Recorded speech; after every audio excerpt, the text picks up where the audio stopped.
নৌকা না থাকা মানে আমরা একটা মানে মনোপলির দিকে যাচ্ছি, আমরা বিএনপির একটা মনোপলির দিকে যাচ্ছি, বা যেই ক্ষমতা আসুক তার একটা মনোপলি দিতে যাচ্ছি, এবং আমাদের ভবিষ্যৎ খুব অন্ধকার, খুব খারাপ দিকে যাচ্ছে আমাদের ভবিষ্যৎ।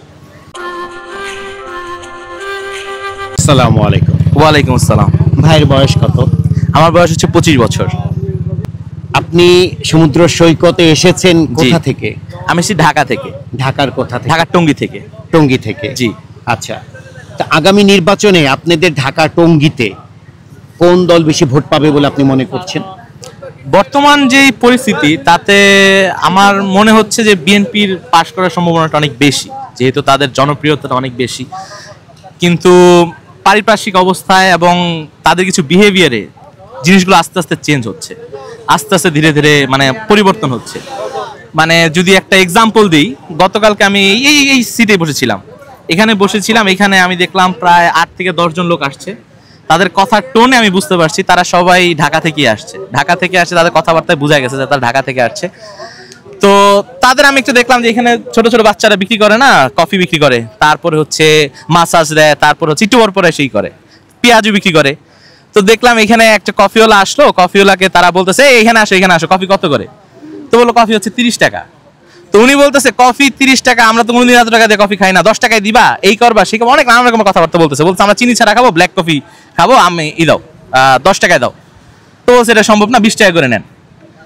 পরবর্তীতে হইলো কি যে দেখলাম উনি শুধুমাত্র যে লোকটা, এখানে প্রায় 10 জন লোক ছিল, 8-10 জন লোক ছিল, তারা আরো ফোন দিয়ে লোকজন নিয়ে আসলো যে আমার ড্রাইভার আছে, ড্রাইভারে নিয়ে আসো। শুধুমাত্র তাকে দেখলাম যে সে ব্ল্যাক কফি খাচ্ছে চিনি ছাড়া, বাকি সবাইকে দুধ দিয়ে এবং কড়া দুধ দিয়ে, চিনি ছাড়া কি বানাইতেছো মিয়া, এগুলো করো, এইসব করো, উল্টাপাল্টা অনেক নানান ধরনের ই করলো। তা আমি চিন্তা করতেছি এরকম আমি সাধারণত বিহেভিয়ার কারো দেখি নাই, যে এরকম কেন, এত বাজে বিহেভিয়ার কেন করতেছে। আমি একটু বোঝার চেষ্টা করলাম কি হলো। একটু পরে দেখলাম পেঁয়াজওয়ালা আসলো, তার সাথে তুমুল ব্যবহার খারাপ। এই পেঁয়াজ তো গুনে গুনে দেয়, 10টা-15 টাকা করে গুনে গুনে দিচ্ছে, সে বারবার আরো বেশি যাচ্ছে, আরে তুমি কি গুনা দাও মিয়া, কি করো। এবং এক পর্যায়ে তাদের কিছু কথা আমার কানে এখনো ভাসতেছে, আমি মানে আসলে আমি এটা শেয়ার করতে পারছি, আমি গতকালকে আমি ফেসবুকে শেয়ার করতে চাইছিলাম জিনিসটা। তাদের একটা কথা যে আমরা জয়েন্ট সেক্রেটারি, আমরা কোনোদিন কারো টাকা দেই? কিসের জয়েন্ট সেক্রেটারি? আমি এটা বলতে চাচ্ছি না কোন দলের জয়েন্ট সেক্রেটারি বা কিসের দলের নাম উল্লেখ করে বলেছে। দলের নাম উল্লেখ করেছিল, কিন্তু আমি দলের নামটা এখন উল্লেখ করতে চাচ্ছি না।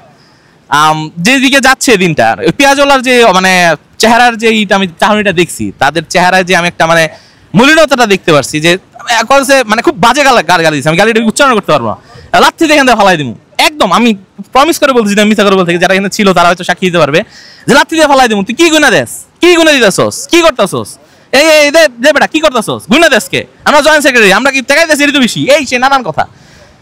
আমি আমার ওয়াইফ আমাকে আটকে রাখছিল গতকালকে যে তুমি কিছু বলো না, আমরা 2 জন ছিলাম, 8-10 জন ছিলাম। তো তখন আমি চিন্তা করলাম যে ওই পেঁয়াজওয়ালার কাছ থেকে যে ওরা খাচ্ছে, ভবিষ্যতে আমাদেরও একই অবস্থায় হতে যাচ্ছে, আমাদের লাইফটা ওই দিকেই যাইতেছে, আমরাও এই পেঁয়াজওয়ালার মতোই, আমরা ওই কফিওয়ালার মতোই।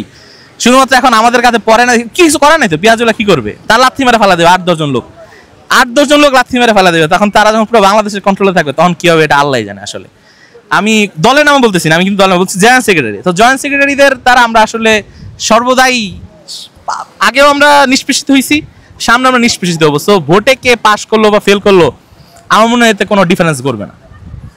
আগামী সংসদ নির্বাচনে ব্যালট পেপারে নৌকা প্রতীক থাকার প্রয়োজন বলে মনে করেন?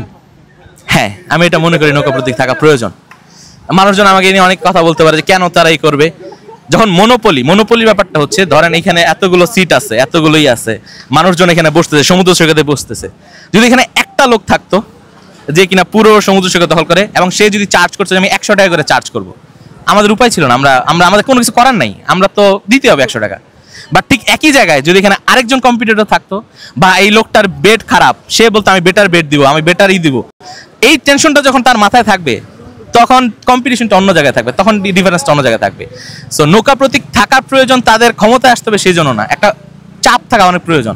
ওই যে বললাম পেঁয়াজওয়ালার এগেইনস্টে যদি আরেকটা লোক থাকতো, সে নিজের ইমেজ রক্ষা করতে হইলেও বলতো যে আমি কথা বলবো, হয়তো সেও খাবে, আমি বলছি না সে খাবে না, কিন্তু সে তখন বলতো যে না না এটা কি করতেছো, আমি করবো, ক্যামেরা একটা ধৈর্য দেখাইতো, কেন তার ভালো যেত। কিন্তু এখন যেদিকে যাইতেছে, নৌকা না থাকা মানে আমরা একটা মানে মনোপলির দিকে যাচ্ছি, আমরা বিএনপির একটা মনোপলির দিকে যাচ্ছি, বা যেই ক্ষমতা আসুক তার একটা মনোপলি দিতে চাচ্ছি, এবং আমাদের ভবিষ্যৎ খুব অন্ধকার, খুব খারাপ দিকে যাচ্ছে আমাদের ভবিষ্যৎ।